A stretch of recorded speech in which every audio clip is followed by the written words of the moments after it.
Next இந்த question, 2 போலரைட்ஸ், 2 போலரைடு kept to the transformation include angle 30 degree. அப்போது P1 அப்படிங்கிற ஒரு போலரைடு, P2 அப்படிங்கிற ஒரு போலரைடு, இது ரெண்டுக்குள்ள ஆங்கிள் கொடுத்துட்டாங்க. இது ரெண்டுக்குள்ள டிரான்ஸ்மிஷன் ஆக்சிஸோட ஆங்கிள் எவ்வளோ அப்படின்னா கிட்டத்தட்ட θ = 30 டிகிரி. அப்போது ஒரு அன்போலரைஸ்ட் லைட்டு இன்டென்சிட்டி ஐ. அப்போ இங்கேருந்து வர்ற ஒரு லைட்டோட இன்டென்சிட்டி என்னென்னு சொல்கிறேன் அப்படின்னா ஐன்னு சொல்கிறேன். அப்போ ஃபால்ஸ் அந்த ஃபஸ்ட்டு போலரைடு. எப்போவுமே ஒன்று ஞாபகம் வச்சுங்க, ஃபஸ்ட்டு போலரைடு லைட்டு விழுந்துச்சு அப்படின்னா அதோட இன்டென்சிட்டி பாதியாக குறைஞ்சிரும். அப்போ நம்ம இங்கே என்ன சொல்லலாம் அப்படின்னா ரெடியூசஸ்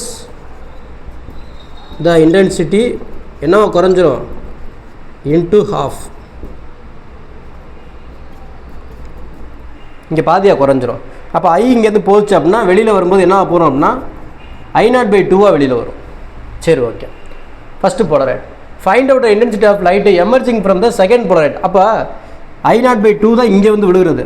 இதிலேருந்து வரக்கூடிய லைட்டுடைய இன்டென்சிட்டி ஐ டேஷ் என்னன்னு கேட்குறாங்க.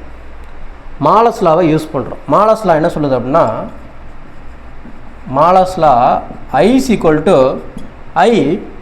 ஐ நாட்னு யூஸ் பண்ணுவாங்க, நான் ஒரு மாதிரி யூஸ் பண்ணுவேன். நான் என்ன சொன்னேன், ஐ பிஃபோர் காஸ் ஸ்கொயர் தீட்டா. ஐ பிஃபோர்னால் நீங்கள் எந்த போலரைடு எடுக்கிறீங்களோ அதுக்கு முன்னாடி என்ன இன்டென்சிட்டி இருக்கோ அதை நீங்கள் யூஸ் பண்ணணும். இப்போ அவங்க எதுலேருந்து கேட்குறாங்க, செகண்ட் போலரைட்லேருந்து கேட்குறாங்க. அப்போ செகண்ட் போலரைடுக்கு முன்னாடி என்ன இன்டென்சிட்டி இருக்குதுன்னா ஐ பிஃபோர். ஓகேங்களா? ஐ பிஃபோர்னால் அதுக்கு முன்னாடி எந்த போலரைடு கண்டுபிடிக்கிறோமோ அதுக்கு முன்னாடி என்ன இன்டென்சிட்டி இருந்துச்சோ அதை அப்ளை பண்ணணும். அப்போது I dash = I before. Second போலரைடுக்கு முன்னாடி இன்டென்சிட்டி எவ்வளோ? முன்னாடி இன்டென்சிட்டி எவ்வளவு?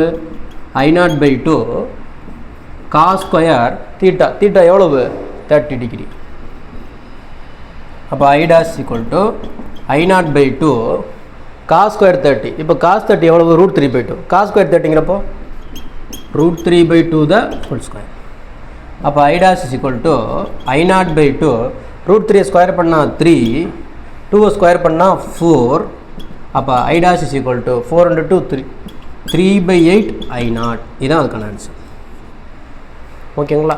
இந்த ஃபார்முலா மட்டும் ஞாபகம் வச்சுங்க. என்னென்னா நீங்கள் எந்த போலரைடு கண்டுபிடிக்கிறீங்களோ அதுக்கு முன்னாடி என்ன இன்டென்சிட்டி இருக்கோ அந்த இன்டென்சிட்டி தான் இங்கே எழுதணும்.